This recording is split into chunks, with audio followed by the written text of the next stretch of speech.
One. One. Is anybody out there good with diaries and stuff? You know what?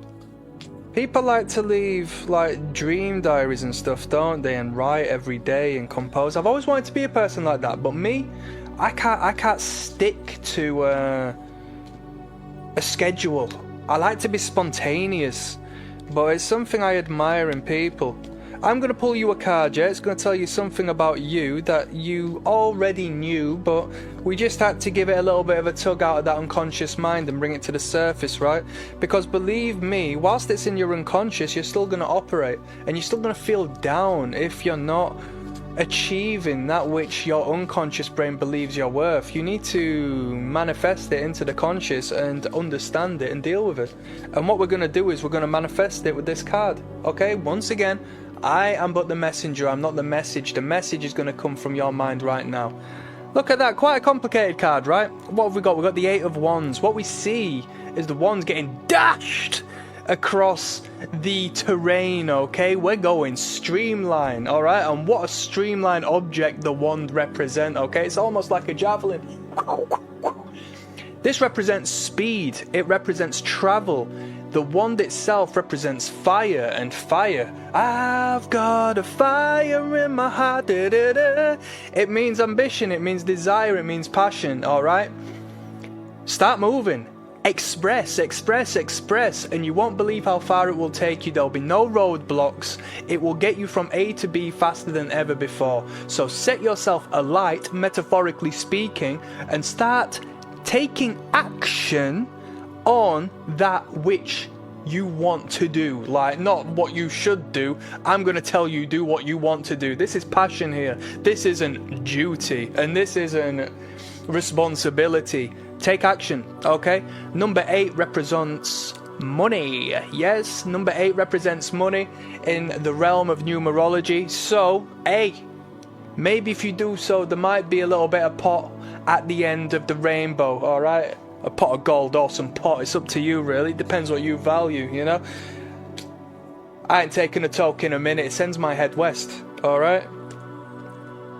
Not to be mistaken for east, alright? The sun rises in the east. Do you know in Masonic imagery, they have E at the top of the artwork because the sun rises in the east, and that correlates with how they position themselves in the lodge in their meetings and whatnot. And I got that from a book at a lodge, alright, at a museum. I'm not a Mason myself. So that's public knowledge, alright? Before anybody starts to think, hey, he knows too much, what's up with him, alright? But with all due respect, I do love my esoteric brothers, regardless of the oaths they may hold or think about myself. We are all heading in the same direction. This is the card I'm going to pull. The Ace of Cups, alright? Gorgeous. The be-all and end-all of emotion, alright?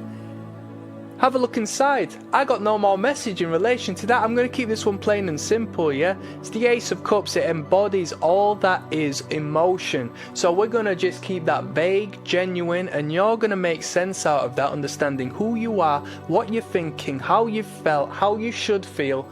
You tell me. As always, I'm the messenger. You create the message. Am I right or am I right? Alright? Did you know the right hemisphere of the brain is the creative hemisphere of the brain? So am I right or am I right? Alright? Do you know when one says take the left-hand path and associate it with like black magic and the darkness and whatnot? I also think it's referenced numerous times in biblical scripture and whatnot. It may very well represent the logical side of the brain, okay? i.e. eating from the tree of good and evil. It also correlates with left-wing, right-wing politics, alright? And remember, when you don't operate as a whole, you're off-center, so isn't that great?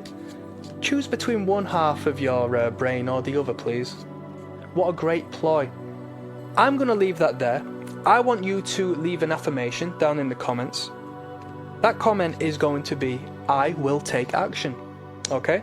Because as you tell me via YouTube you will take action, what you're doing is manifesting a thought from this frequency into the material realm, real manifestation. So when some people say you can't manifest, it's a load of nonsense. If you believe you can achieve and all of that, there's an air of truth into if you just believe it'll happen. Not necessarily the case. Action does need to be taken, but given you align your actions with the frequency as to which your brain is operating on, you can genuinely manifest that which you desire in the material plane. And you're going to prove that to yourself by leaving a comment down in the description saying, I will, you fill in the gaps. Alright? I want you to like and subscribe, as when you engage with me, I engage with you, and when we engage with each other, we create this beautiful dance of love where the all comes down and says, hey, you know what? You two are alright, you're doing an half decent job, I'll treat you. Or at least that's what I hope. Peace.